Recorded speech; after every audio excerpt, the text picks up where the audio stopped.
July 31st was the last day of the legislative session in Massachusetts. And 22 News State House reporter Olivia Ray has a recap of the biggest moments of an almost 20-hour final session.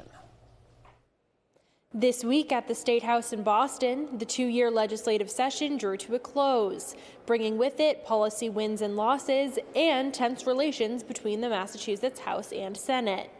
Monday opened with two ceremonial bill signings, both of the fiscal year 2025 budget and an IT bond bill, which were followed by a gun reform act and a wage transparency bill later in the week. The gun reform law facing a potential challenge from the NRA, but the governor is not concerned.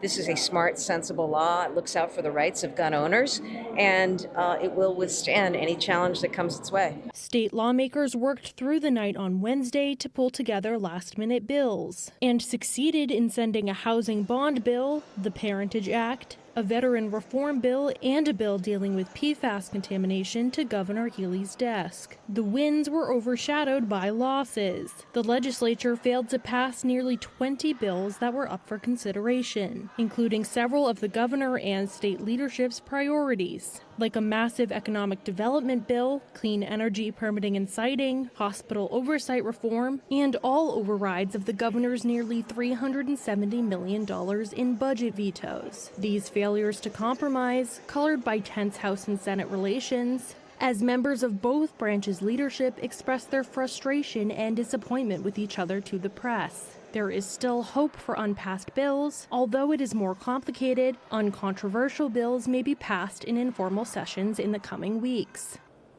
Bills that remain unpassed at the beginning of the next legislative session in January will be back to square one, and legislators will need to start the drafting and voting process anew.